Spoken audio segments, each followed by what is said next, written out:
Hi everyone, it's Samantha Lux. Welcome back to my channel. Happy Valentine's Day, everyone. Will you be my Valentine?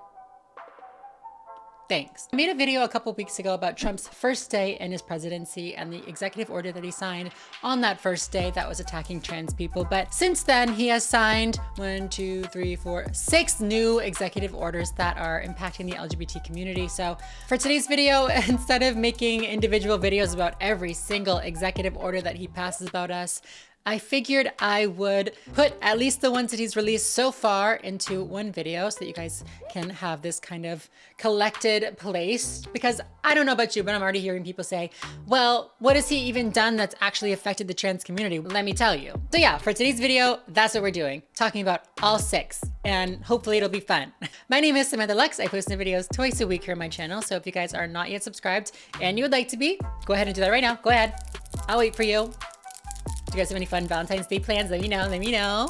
Are you done? Thank you very much. Make sure to follow me over on Instagram, Twitter, TikTok, all those different places to keep us updated with me as possible. I play Nintendo games live on my Twitch channel every single week, so definitely come over and say hi. And finally, if you guys like the work that I do here on my channel, please consider supporting that work through Patreon. Thank you so much to my current patrons out there. You really help make this work possible. But yeah, with no further ado, let's get right into today's video, shall we?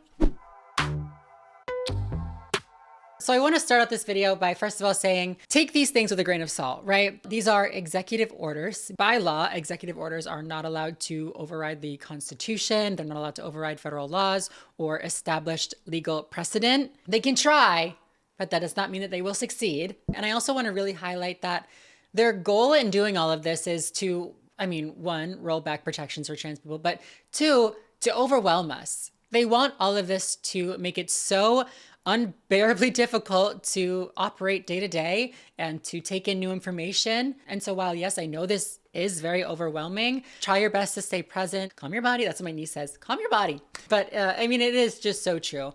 Make sure that you guys are taking care of yourselves. Make sure that you are watching out for your mental health and injecting some time in that you guys can have some fun and not worry about all of this, at least every single day. So yeah, the trans community and the LGBT community have survived many, many, many things throughout the years. And this is unfortunately just going to have to be another thing that we are going to have to survive, but we will survive. That's the point of what I'm saying. We will survive, okay? Okay, so the first executive order about trans people that he signed was the Defending Women from Gender Ideology Extremism and Restoring Biological Truth to the Federal Government.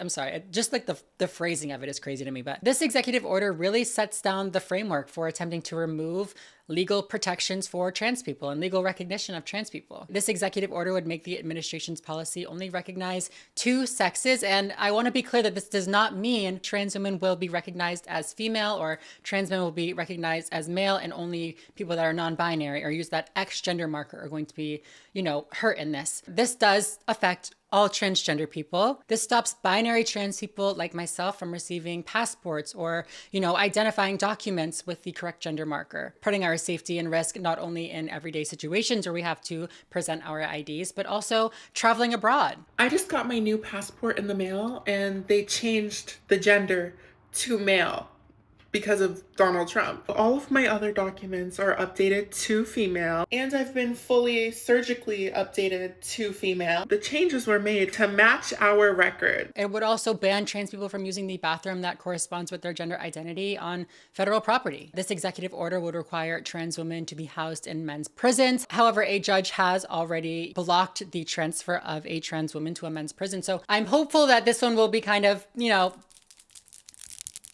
dismantled a bit, but and the scariest part of this executive order, in my opinion, is that it pretty much overrides Bostock, or it attempts to override Bostock, which is the non-discrimination law that protects trans people. If gender identity is no longer recognized in the government, it is no longer protected in non-discrimination laws. The next executive order, which is prioritizing military excellence and readiness, you guessed it, would ban transgender people from the military again. This is something that Trump did in his first term. We did expect this to happen, but it doesn't make it any better, right? I think it's reported that around 15,000 service members were transgender and have lost their jobs because of this ruling, or would lose their jobs if this is implemented.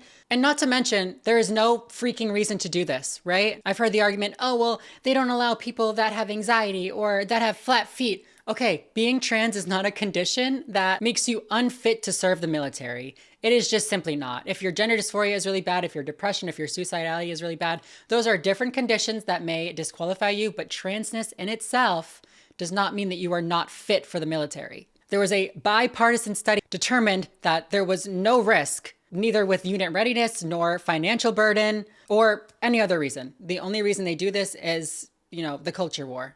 He also reinstated the global gag rule, which HRC says would block funding for reproductive healthcare organizations worldwide, which disproportionately would affect LGBTQ plus people, women, and girls. The next one, protecting children from chemical and surgical mutilation. Gotta love them buzzwords, huh? This executive order attacks gender-affirming care for everybody under the age of 19. Not only removes coverage for gender-affirming care from federal health insurance policies, also prevents hospitals or medical providers who accept Medicare and Medicaid or who receive federal funding for research or for education from providing gender-affirming care of any kind to anyone under the age of 19. Now, let me be clear.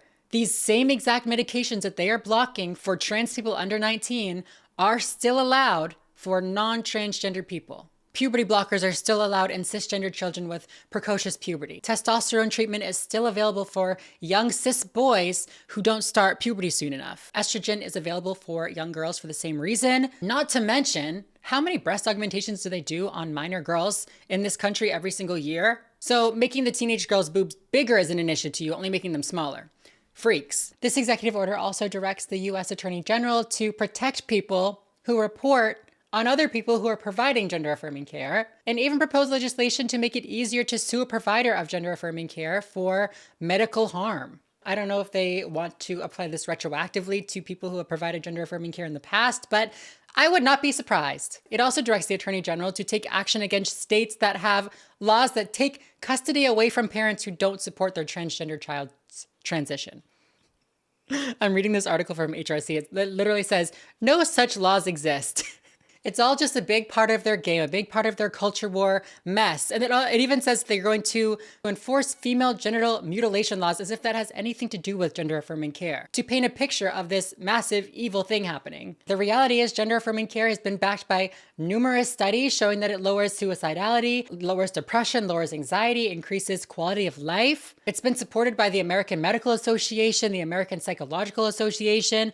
Literally every single major medical organization support gender-affirming care. And so yet again, this is entirely the result of this culture war. A culture war that's being used to attract voters for a cause that's not a problem, and also to distract us from what's really going on in this country between the most rich people in the world and the rest of us. This is not about keeping trans people safe and avoiding the risk of regret, which happens less than 1% of the time. This, just like the other executive orders, is designed purely to discriminate. It will result in children's lives being worse. A temporary restraining order has actually been filed against this executive order, so shout out to Judge Brendan Herson. You a real one. Fourth executive order, or the fifth thing that is affecting trans people, is the ending radical indoctrination in K-12 schooling. This order directs the Department of Education, Defense, Health, and Human Services to work with the Attorney General to eliminate federal funding for K-12 schools that engage in anti-American ideologies, including gender ideology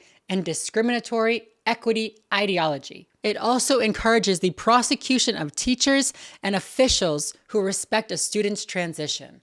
That is insane. That is insane. They are no longer attacking just medical health care for trans kids. They are attacking social transition as well. They are attacking calling a child by a name that they prefer, or allowing a child to get a haircut that feels better to them, or wearing clothes that feel better to them. That's what they're attacking. They're attacking safe spaces that teachers provide students when their homes aren't as safe for them. Have y'all seen the teachers on TikTok that are like, I don't give a fuck. I'll teach what I want. I don't care. Or the school districts that are like, listen, we don't need your federal funding, babe. We're teaching what we want. I know I'm laughing, but it's just because it's so ridiculous. We saw literally every single one of these coming, so the fact that they're all here and with such ridiculous names is... What else are we supposed to do than laugh, right? The final one, keeping men out of women's sports. This is not talking about men. This is talking about trans women. Listen, I'm not going to make the whole trans sports argument Again, I've made it so many times on this channel. Do I think that we should allow a full-grown man to transition on Thursday and compete against women on Friday? No, I don't. There are medical steps that trans women have to go through when they're competing on a high level against other cisgender women that are backed by science. I'm not a sports professional, anything like that, but neither are these motherfuckers, okay? Once again, this is nothing more than an attempt to, one, overwhelm us with executive orders, and two, contribute to the culture war that has these fucking conservatives foaming at the mouth. Congratulations, you really stopped those 10 transgender athletes. You told them how much were your groceries this week. Fucking dumbasses, I swear. This order does specifically only target youth, only transgender students, which is just fucking weird. Like, you're just a weirdo. It's not even like, oh my God, they're taking away women's Olympic trophies. So sick of these motherfuckers trying to paint trans people out to be the problem, trans people out to be the villains, when they're consistently being caught with underage people, when they are consistently caught with teenage girls. I'm fucking done with this shit. We are not the problem, okay? This 1%, the trans population, is not the problem. It's the other 1%, okay? Like I said, I want to keep this video light. I don't want to go into too much detail about these things because at the end of the day, these things are here to overwhelm us. These things are here to shut us down and to make us shelter in place. I refuse to do that. You should refuse to do that. Yes, these executive orders will have real life impacts for a lot of people, which we will be fighting back against. And I know it feels so freaking hopeless right now, but trust that there are people out there on our side. There are judges out there already blocking some of these executive orders. Don't let yourself get caught up on the executive order of the day, okay? That's pretty much it for this video. Thank you guys so much for watching. I hope you got a little something out of it. I'm sure I missed some details about the executive orders, so leave them down in the comments below. Subscribe if you guys are not already and you would like to be. And yeah, other than that, I think I'm gonna go. So thank you guys so much for watching, and I'll see you in the next video. Bye, everyone.